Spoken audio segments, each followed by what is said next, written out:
네, 네. K뱅크 생활통장 생활비 막 꺼내 쓰는데 여기 이자까지 준다는 거 아니겠습니까? 그러니까. 연 3% 아주 높은 금리를 또 저는 원래 드린다고 인터넷 뱅킹 그런 거 안 하거든요.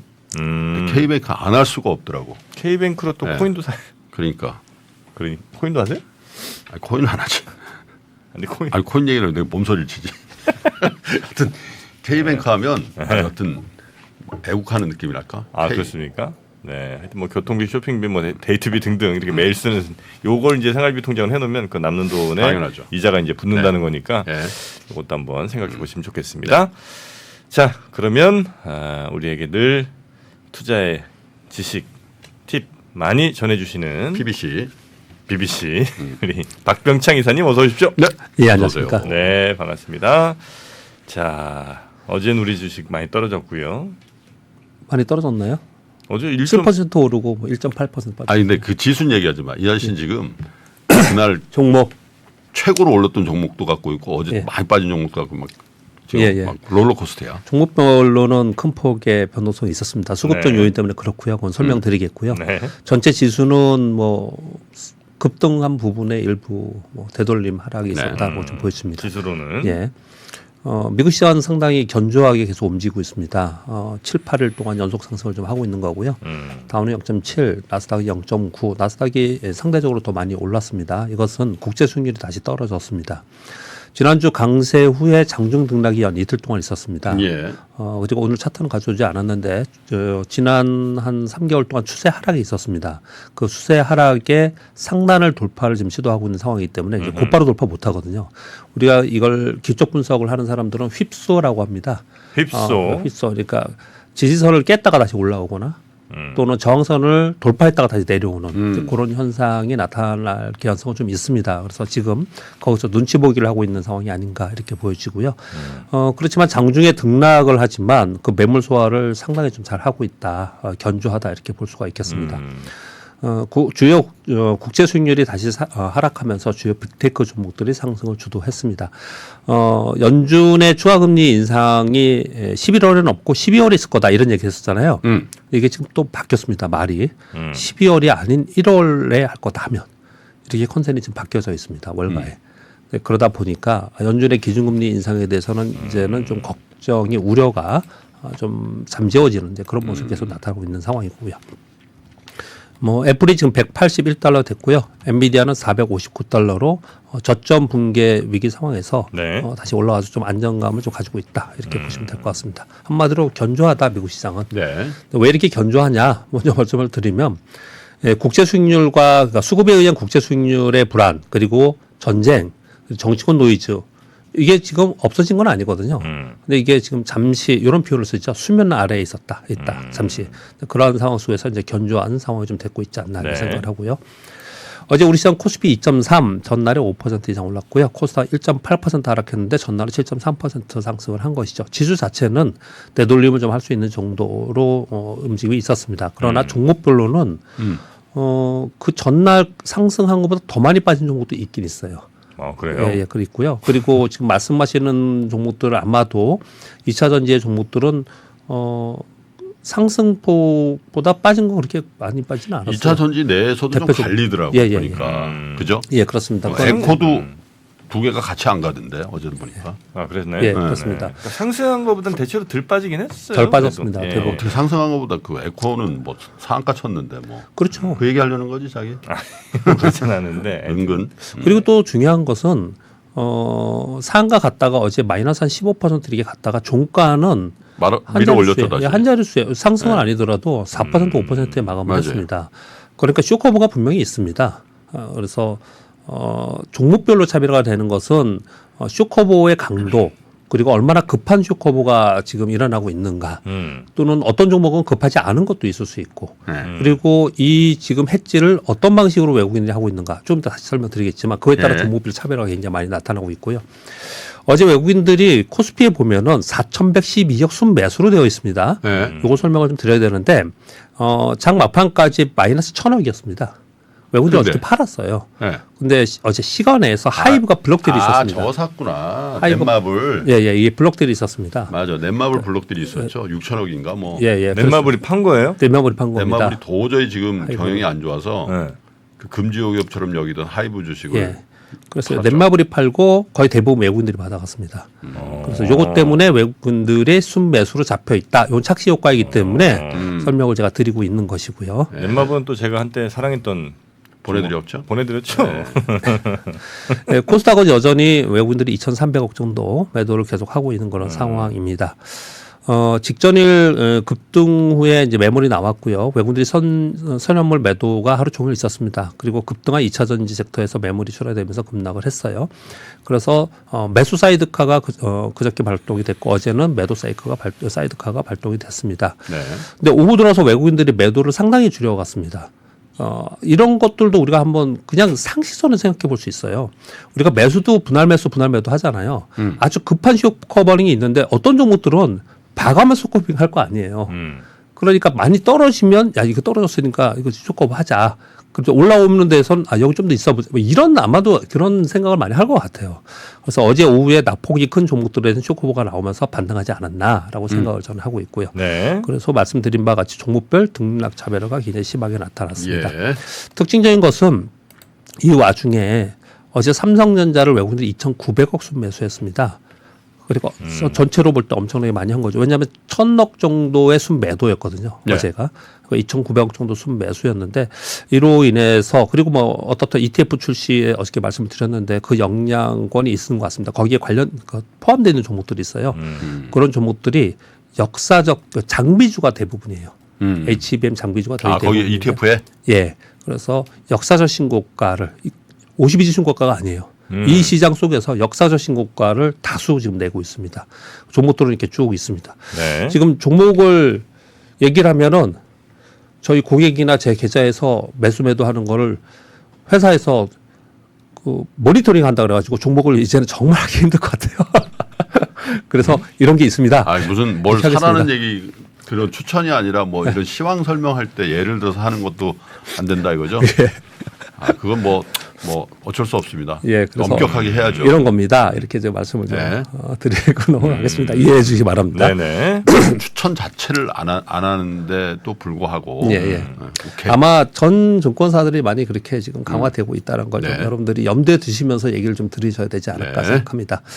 오늘 파월 의장 연설이 있습니다. 네. 그동안에 분위기 조금 좋았잖아요. 파월 의장이 오늘 어떻게 얘기할까요? 매파적으로 얘기할 가능성이 좀 있겠죠. 또 매파예요? 시장이 좀 올라왔잖아요. 안정되면 그런 가능성이 좀 있는데 아무튼 뭐 이게 좀 중요한 것 같고요. 뭐 또 뻔하죠. 뭐 데이터 디펜던트지 뭐. 눈에 다 보이니까. 예, 그럼요. 예. 통계 자료 좀 보면서 할게요. 뭐 이런 얘기 하는 거지. 오늘 시황에서 그걸 이제 중요하게 생각을 하고 있고요. 금리 인상 우려에 대한 것이 이제 둔화됐습니다. 국제 수익률이 하락하고 예. 지난주에 급등한 것은 제가 차트를 볼 때 이것은 저점에 대한 확신이 좀 생겼다 이런 말씀을 드리고 있고 그래서 연말 기대감이 높아지고 있다 말씀드립니다.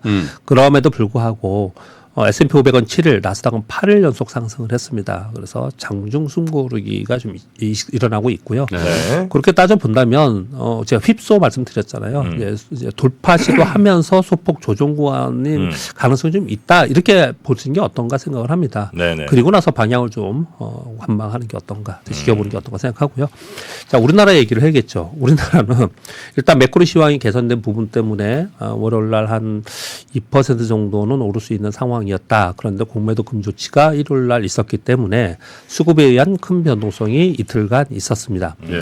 자, 이거에 대해서 가장 지금 말이 많고 여러 가지 의견이 있고 뭐 결과는 좀 봐야겠지만 일단 외국인 쇼커버에 대해서 이제 우리가 기대를 많이 하고 있는 상황이잖아요. 이게 단기간에 끝날 것 같지는 않아요. 그래서 우리 시장의 전반적인 하단을 방어하는 역할에는 톡톡히 하지 않을까라고 저는 기대를 좀 해보고 있습니다. 그런 생각을 좀 하고는 있습니다. 그래서 아래쪽보다는 위쪽을 바라보면서 시장이 가는 쪽에 심리적인 영향을 좀 주었다고 생각을 하거든요. 우리가 생각하는 건 이런 거예요. 정확하게 모르겠지만 한번 진짜 이것도 상식적으로 생각을 해보는 거예요. 네. 외국인들이 숏을 쳐놨어요. 근데 금지해놨어요. 이자도 내야 되고 그리고 주가 오르면 손실도 날 수도 있고 이렇단 말이에요. 그러면 어떤 방법으로 이것을 해지를 할까? 위험을 어떻게 하면 요번에 이걸 회피할 수 있을까? 네. 이걸 한번 생각을 해보면 가장 단순한 거는 쇼커버 하는 거잖아요. 그냥 쇼 쳐놨던 거 쇼커버 하는 거예요. 그런데 그 많은 부분이나 또는 급하지 않은 부분들을 당장 다 할 거냐. 이게 아닌 다른 해지의 방법이 있을 수 있을까라고 생각해 보면은 이런 방법도 있을 수 있겠죠. 예를 들어서 100억을 씌워서 쳐놨어요. 그 A라는 주식을 네. 100억을 사요 그냥. 그리고 같이 가면서 가져가면 되잖아요. 이게 월요일날 급등의 요인 중에 하나 있을 그게 거라고 쇼커버잖아요. 아니죠. 그냥 포지션 두고 또 살 수도 있는 거죠. 아니, 또 살 결과적으로 수도 있는 그게 거죠. 그거 아니에요. 예, 그렇게 하는 방법도 상당히 있다라고 지금 얘기가 나오고 있는 거고요. 또 하나는 저도 이 말씀을 미리 드렸지만 롱 포지션 쪽에서 축소하는 롱 포지션 롱숏에서는 롱 포지션을 축소하는 부분 이걸 걱정을 시장에서 가장 많이 하는 거예요. 그리고 또 하나는 뭐냐면 어제 가장 궁금한 게 그거잖아요. 왜 그러면 외국인들이 쇼커버를 그렇게 대규모로 지금 하고 있는 상황 속에도 매도가 됐었냐 뭐 이런 얘기들을 계속 많이 하고 있는데 그리고 어제 사실상 공매도가 꽤 있었다고 합니다. 대주매도가. 그게 뭐예요? 그래서 어제 어제? 시장 조성자 얘기가 계속 많이 나왔어요. 아니, 공매도 금지인데 무슨 또 사실상 공매도는 뭐야? 시장 조성자의 매도는 대주 매도는 허락하고 있잖아요. 지금 예. 이것 때문에 또 굉장히 시끄럽습니다. 그래서 한투 의원인가 뭐 그런 데서 지금 국회 앞에서 이거 하겠다 이런 얘기 좀 하고 있는 거고요. 시장 조성자의 공매도가 허용된다는 거는 예, 이 잠깐 설명을 드릴게요. 네. 너무 이제 길게 들어가지는 않겠습니다. 네. 어제 그래서 그런 뉴스가 막 나오길래 제가 종목들을 쭉 봤어요. ATS에서 봤더니 ETF가 있잖아요. 네. 그래서 2차전 섹터 ETF 있고 이런 ETF 있잖아요. ETF는 매도가 되지 않습니까? 그렇죠. ETF 숏이 있잖아요. 숏이요. 예. 그 ETF 숏 아래쪽에 그 아래쪽 방향으로 가는 ETF를 외국인들이 어제 굉장히 많이 샀어요. 굉장히 많이 샀고요. 네. 또 하나는 이제 그 시장 조정자 말씀을 드릴게요. 우리나라 주식 선물이 있습니다. 예. 주식 선물이 있는데 우리나라 주식 선물이 그렇게 많지 않아요. 종목 선물 말씀하시는 거죠? 예, 개별 주식 선물. 삼성전자 선물. 예, 예, 삼성 선물. 이게 뭐 외국은 굉장히 활성화됐어요. 홍콩도 활성화됐고 미국은 어마어마하게 뭐 활성화되어 있는 거고 우리도 이게 시장이 생긴 지 꽤 오래됐습니다. 근데 이게 유동성이 없어요. 그래서 사람들이 여기서 별로 이렇게 관심도 없고 또는 뭐 어렵다 이런 생각을 해서 거래가 별로 없습니다. 그래서 이게 시장 조종자가 있습니다. 시장 조종자를 하면 외국인들이 A라는 주식에 매도를 해요. 근데 매수가 아예 없어. 여기는 유동성이 진짜 없었어요. 처음에는. 지금 한 177개 종목 정도 되는 것 같아요. 네. 코스닥 종목 한 33개 되고 시총 상위 종목 종목 선물. 네, 종목 선물이요. 이거 그래서 시장에서는 어떻게 하고 싶어 하냐면은 코스피 200과 코스닥 150 종목은 다 해야 되지 않겠냐. 유동성을 위해서 이런 얘기도 있었습니다. 그동안에. 지금 정확한 숫자는 제가 모르겠습니다. 근데 지난 올 상반기에 한 177개 정도 있었는데요. 이게 만약에 A라는 주식을 매도를 하잖아요. 근데 매수가 하나도 없으면 거래가 안 되잖아요. 이 시장 자체는요. 네네. 선물 자체가. 예, 개별 주식에 삼성전자다 그럼 삼성전자 매도를 누군가 하려고 그러는데 그러면 누군가 사줘야 되잖아요. 의무적으로 사주게 하는 시장 조성자의 역할을 하는 기관들을 만들어 놨어요. 금융위에서 만들어 놨습니다. 네, 네. 근데 그런 이제 증권사가 하거든요. 증권사가 매수 호가를 제시를 해주는 거예요. 그거에 따라서 이 거래 체결이 되거든요. 이것도 사실은 말이 많았습니다. 원래 최우선 호가에 대줘야 되는데 저 밑에 대기도 하고 막 위로 대기도 하고 이런 문제가 많이 처음에 발생을 했어요. 그런 구체적인 얘기는 이제 오늘 드리지는 않겠습니다. 여하튼 간에 시장 조성자가 이걸 매수를 하잖아요. 그 이들은 이 주식을 매수해서 시세 차익을 노리기 위해서 들어간 게 아니에요. 시장 그렇죠. 조성자에게 들어간 거예요. 네. 그럼 매수를 했으면 해지를 해야 될 거 아니에요. 그럼 어디서 해야 돼요? 현물 매도를 해야 되죠. 현물을 매도해야 되잖아요. 네. 그 현물 매도는 어떻게 합니까? 주식은 없는데. 그건 대주 매도예요, 그게. 그게 대주 매도입니다. 그건 인정하는 거예요? 예, 예. 이건 과거에 우리 시장에서 공매도 금지할 때 다 허가가 됐었고요. 때까지 금지된 적 없어요. 그건 원래 예, 없어요. 시장이 그러면 돌아가야 되니까. 예, 그러면 이제 이거 가지고는 이제 우리 개인 투자자들께서도 계속 지금 이것마저도 없애야 된다 이렇게 얘기를 하고 있는 상황이거든요. 이게 많이 나오니까 외국인들은 지금 얘기를 하는 거예요. 외국인들이 숏포지션 갖고 있는데 위험 관리 어떻게 할까? 그럼 주식 선물에서 매도를 때리자. 뭐 이럴 수도 있는 거잖아요.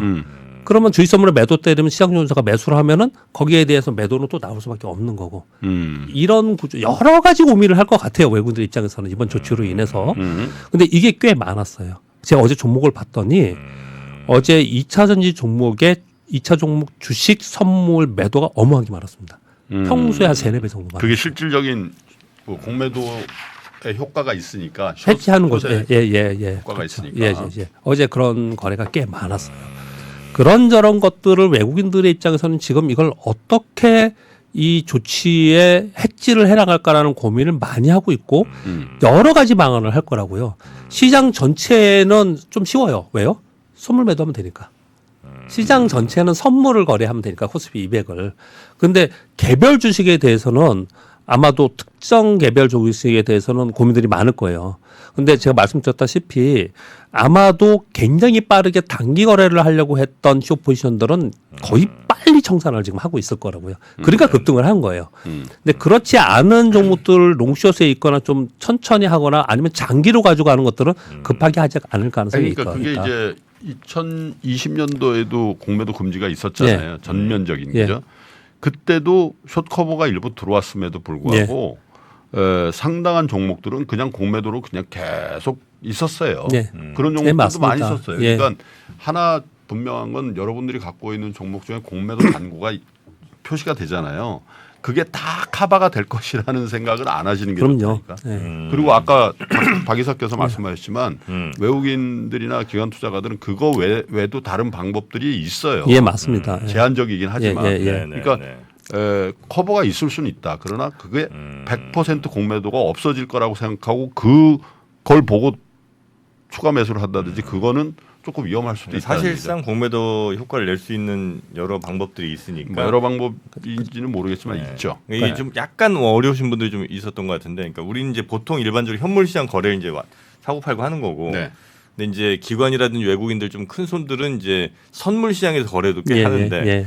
선물 시장에서 외국인들이 이거를 매도를 치면 그걸 누군가가 사줘야 되는데 그 사주는 사람이 필요하니까 그 역할을 이제 기관들한테 니네들이 증권사. 니네들이 좀 해라 이렇게 예. 이제 맡긴 거고 예. 그래서 이제 기관들이 그걸 이제 사는데 어쨌든 이 사람들도 사면 뭔가 자기네들도 그냥 손에 손실이 뭐 생기니까. 갖고 있을 수도 없는 거고 하니까 그때 이제 매도를 해야 되는데 매도할 게 없으니까 공매도를 한다는 거죠. 예. 대충 대주매도. 이렇게, 대주매도. 이렇게 이제 이해하면 되겠습니까? 예. 네. 여기 있는 제도를 제가 설명드리는 거예요. 네네네네. 이렇게 그것 때문에 시장이 어떻게 된다 이런 설명을 드리는 건 원래는 아니고요. 이제 선물 시장 자체도 워낙 커갖고 사람들이 거래가 활발하면 굳이 그런 걸 할 필요가 없는데. 예, 그렇죠. 예, 근데 이제 선물 시장이 뭐 일부 워낙 참여자들이 적다 보니까 예. 누군가가 팔거나 사고 싶을 때 그 시장을 잘 운영하기 위한 시장 예. 조성자가 좀 필요한 거다. 예, 많은 굉장히 오랫동안 이게 네네. 처음에 나왔을 때 많은 분들에게 설명도 했고 방송에서도 여러분들이 얘기를 많이 했었어요. 예를 들어서 삼성전자를 가지고 있는데 삼성전자 위험할 것 같아. 네네네. 그러면 삼성전자 주식 개별 주식 선물이 있거든요. 얘는 증거금도 낮아요. 레버리지 상품이죠. 오늘 가르쳐 드릴게요. 삼성전자를 1억 원어치를 내가 가지고 있어요. 포지션을. 그럼 삼성전자 선물은 보통 증거금이 10% 20%뿐이 안 돼요. 그 1,000만 원, 2,000만 원이면 1억 원어치를 매도를 할 수 있어요. 거기서는. 그러면 양쪽을 다 갖고 있으니까 이게 오르든 내리든 나는 해지가 된 거잖아요. 그렇죠. 그런 기능을 하는 거예요. 이 시장은. 근데 워낙에 관심도 없고 활성화가 안 되어 있어서 시장 조성자라는 제도를 만들어서 네. 시장 조성을 한 거고 그동안에. 그런데 이쪽에서 이것과 함께 주식을 매도해야 되는 부분이 좀 있기 때문에 또는 반대는 또 매수를 해야 되는 거예요.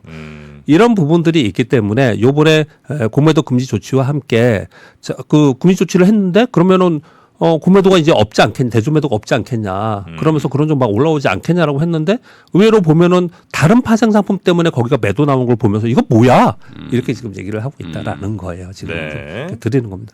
그냥 너무 더 구체적으로 들어가지 않겠습니다. 이런저런 것들 때문에 여러 가지 포지션을 뭐 외국인들은 해지를 하겠죠. 어떤 고민을 할지 한번 좀 생각을 해보고 아까 김 프로님 말씀 주신 것처럼 단순한 문제가 아니에요. 이거 아주 단순하게 바라보는 문제는 좀 아니다. 이렇게 좀 생각을 하고 네. 그럼에도 불구하고 저는 이번 조치로 인해서 지수 하방에 대해서는 상당히 심리적 영향을 주면서 지수 하방이 견조해졌다고 저는 생각을 합니다. 저는 긍정적으로 좀 보고 있습니다. 그래서 이번에 수급 이벤트는 연말까지 지속 가능성이 저는 있다고 생각을 하고요. 그래서 이번에 이것으로 인해서 하단 방어는 좀 되지 않았나 생각을 하고 다만 섹터 종목별 차별화 장세는 계속 일어날 수 있다. 네. 그렇게 보면 될 것 같습니다. 잘 골라야 된다는 얘기죠. 네. 자, 그러면 이슈들 몇 개만 좀 살펴볼까요? 네, 잠깐만요. 예. 위로는 잠깐만요. 죄송합니다. 네. F인가요? 뭐 뭐 어떤 거 하고 싶으신데 말씀하세요. 제가 해드릴게요. 이게 마우스가 마우스가 말을 안 듣습니까? 갑자기 말을 한 번 네. 안 들어갔고 네, 죄송합니다. 1번 옐런 장관이 중국 허리폰 부총리와 9일 회담 예정이 있습니다. 뭐 지금 부총리가 다음 주 에픽 때문에 부총리가 허리퐁이에요? 이것 때문에 계속 이 얘기를 하고 있어요. 저는 굉장히 중요하게 이 부분을 보고 있습니다. 그래서 매일 뉴스를 좀 나오는 뉴스를 가지고 있고요. 네. 좀 전에 전해주신 미국이 중국 등 6개국 환율 관찰 대상국에서 지정했는데 한국은 제외됐다. 네. 베트남이 들어갔고 스위스가 빠져 있습니다. 네. 그리고 중국과 대만은 들어가 있습니다. 그리고 아까 공 기자님이 자세히 전해주신 오픈 AI가 네. AI 앱 장터를 하겠다는 건데 이거 굉장히 저는 중요하게 생각을 하고 있습니다. 이 플랫폼 이름이 GPT 스토어거든요. 네. 근데 이게 내용이 뭐냐면은 개발자나 기업이 챗GPT와 대화하는 것만으로 소프트웨어를 개발할 수 있고 요것을 자체 앱을 구축해서 거기다 올려요. 그럼 거기서 이제 서비스를 개발해서 올리면은 이용자가 거기서 올리기도 하고 쓰기도 하고 앱을 만든다는 거예요. 우리 지금 전 세계 앱은 두 군데서 지금 나눠 갖고 있잖아요. 네. 애플하고 구글하고 이게 지금 들어오는 거거든요. 그래서 이게 어떻게 될지 상당히 이제 이거 파괴력 크지 않습니다. 그렇게 봅니까? 아, 요건 정프로 아니면 아마 간파하지 못할 제가 거예요. 파괴력 크다고 봅니다. 왜냐하면 예. 자 디바이스가 걸려 있다는 거예요. 디바이스. 우리의 디바이스는 뭐예요? 애플 아니면 안드로이드. 두 진영이잖아요. 예. 이 사람들이 앱스토어를 열어도 결국은 다시 애플 앱스토어나 구글 플레이스토어 안에 들어올 수밖에 없는 상황이다. 네, 그러니까 한 번 디바이스를 그러니까 오픈 AI 뭔가 디바이스 툴이 있으면 괜찮은데 그게 아닌 이상은 어쨌든 애플과 구글의 영향을 받을 수밖에 없다. 매우 보수적이고 기득권적인 사고방.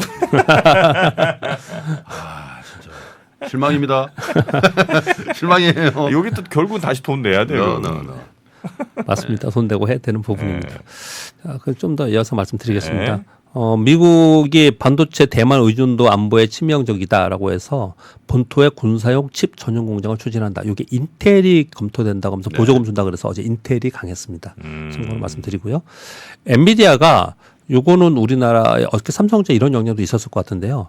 영국 슈퍼컴퓨터 이름이 이전 받은 AI라고 그러는데 여기에 지금 엔비디아 AI 칩을 5,448개 공급을 한다고 합니다. 내년도에. 어마어마하죠. 하나 굉장히 비싸지 않습니까? 그래서 이렇게 지금 뭐 한다 그래서 엔비디아가 중국에 지금 판매 못하는 것 때문에 약간 걱정을 했었잖아요. 네. 그런 부분들이 조금 불식되는 뉴스가 하나 있었고요. 애플이 2025년도에 자체 개발 배터리 상용화를 추진한다는 뉴스가 계속 나오고 있습니다. 이거 사실은 이번에 나온 뉴스가 아니고요. 전부터 있었던 겁니다. 그러니까 애플이 배터리를 이제 타사에 맡기지 않고 자기네들이 전혀 새로운 배터리를 만들어서 장착을 하겠다 이런. 원래 우리나라 배터리 쓰죠, 애플이. 예. 아이, 참. 이런 얘기도 좀 있었고요. 뭘 또 개발을 해. 그리고 테슬라가 독일에서 3천만 원대 저가 전기차 생산한다라고 머스크가 독일 기가 팩토리 방문해서 직원들에게 계획을 얘기했다는 아저씨 내용. 한다면 하던데. 네. 3,490만 원이면 메리트 있죠. 3천만 원이면. 모델 3, 3 밑인 예, 것 같아요. 예. 모델 2. 뭐 그 정도. 네. 그리고 임금 인상한다는 내용 좀 있었고요. 이로 인해서 이제 독일 생산 규모로 2배로 증설 추진한다라고 하는데 이게 아마 정치적인 것도 좀 있지 않을까라는 이제 해석도 있습니다. 왜냐하면 지금 중국의 저가 전기차 이거 있잖아요, 생산하는 거. 요거 EU에서 지금 보조금 조사하고 있잖아요. 네네. 그래서 아마 이런 또 추진을 하고 있지 않나 이렇게 생각을 하고 있고 어제 나온 뉴스 중에서 중국이 히토류를 거래 수출 품목 중에서 거래를 실시간 보고하는 제품 목록에 추가했다. 즉 히토류 제한을 하겠다라는 뉴스가 좀 있었습니다. 이것도 조금 떠들썩하게 SCMP가 사우스 차이나 모닝포스트. 포스트. 그리고 위어크가 끝내 파산 신청을 했어요. 아이, 사기꾼. 그런 가운데 마지막 10번 뉴스는 좀 재밌지 않아요? 지금 우리 이 상황에서 영국 주택 건설 기업들이 네. 우리 옛날에 이런 적 있었는데 대출 비용 때문에 주택 경기가 안 되잖아요 지금. 네. 주택을 사면 자동차를 무료로 주고 모기지 지원금을 지원한다. 옛날에 우리 이런 거 본 적 있었던 것 같은데 그러네요. 지금 영국에서 이런 행사, 인센티브 제공하는 행사를 하고 있다라는 뉴스가 하나 이자가 있었습니다. 뭐 엄청 비쌀 테니까. 그러니까요. 예전에 우리 진짜 그 아파트 할 때 뭐 경품 그랜저 나오고 뭐 이런 거. 저거 잘못하면 뭐가 되는 거예요? 저기 차박된다 저거. 차 샀어. 아니 아파트 샀어. 차 줬어. 아파트 경매 넘어가. 차박대. 과도한 레버리지는 확실히 미스터 공포라. 야 무섭습니다. 근데 아니, 진짜 그런 일이 있었죠 예전에. 그렇습니다. 우리나라도 그런 적이 있었는데 지금 영국이 그렇다는 거는 지금 보여드린 거는 뭐 우리가 웃고 있지만 얼마나 어려우면 이러겠어요. 이게 지금 상황이 뭐 이런 말씀을 좀 드리려고 하는 거고요. 네. 시장에 대해서 지금 한마디 더 말씀드리면 그 수급 논란 때문에 막 이러고 있는데요. 이벤트예요, 이벤트. 우리 주식 투자를 하면서 이 수급적 이벤트는 간혹 생깁니다. 이게 다가 아니에요. 그냥 이게 다인 것처럼 계속해서 시장을 바라보고 이것만 해석하고 막 이러고 요즘에 있는 것 같아서. 그리고 또 하나는 마치 뭐 누구 상대가 있어갖고 전쟁을 싸우듯이, 제가 어제 저녁에 방송에 그 얘기를 했는데 주식 투자를 왜 이렇게 전쟁이 아니에요. 우리 재테크 하는 거예요. 전쟁같이 해요. 우리 전쟁 전쟁터예요. 같은 사랑 뭐 다 전쟁같이 해요 우리는. 이런 그런 거 토론도 아니에요. 완전 끝장 토론 뭐. 네. 상대가 죽지 않으면 내가 죽는 거예요. 그럼 왜 그러세요? 그런 거 아니에요. 주투자 그런 거 아니고 우리가 살면서 필요한 재테크를 하는데 이런 이벤트가 생긴 거고, 이벤트는 또 어느 순간 되면 잠잠해지고 정상 가고 그런 거거든요. 인정합시다. 우리 한국 너무 여기에 있는 것 모든 걸 다 같아서. 전쟁으로 생각해. 요즘에 먼저 걔가 나를 건드렸어요. 주식시장이. 나도 이렇게 뭐 심하게 할 생각이 없었습니다. 근데 그 녀석이 먼저 나를 자극을 시켰어. 넌 나에게 모욕감을 줬어 임마. 넌 김영철이니? 저는 가만히 있지 않을 겁니다. 이 주식시장. 자, 우리 박병창 이사님. 예. 전쟁같이 하지 마라. 네, 이런 말씀. 맞아요. 뼈 있는 말씀이시네. 네, 좀 새기겠습니다. 자, 오늘도 함께해 주신 네. 교보증권 박병창 이사님이었고요. 내일 아침 뵙겠습니다. 예, 감사합니다. 고맙습니다. 외환위기 오는 거 아니에요? 금융위기 오는 거 아니에요? 이런 질문들을 좀 굉장히 많이 받았었습니다. 탐욕이 되게 강했을 때 위험자산으로서의 극단적인 쏠림이 나타나고, 공포감이 극에 달했을 때 안전자산으로서의 극단적인 쏠림이 나타나거든요. 과거의 일이 미래에 똑같이 일어난다 이건 아니지만, 그때 당시에 위기 상황에서는 어떤 공통점들이 있었는지를 보면서 우리가 대비를 하는 방법도 고민해 볼 수 있고요. 과거를 제대로 이해하는 순간 위기의 실체가 드러납니다. 오건영의 현실 경제 이야기를 서점에서 만나보세요.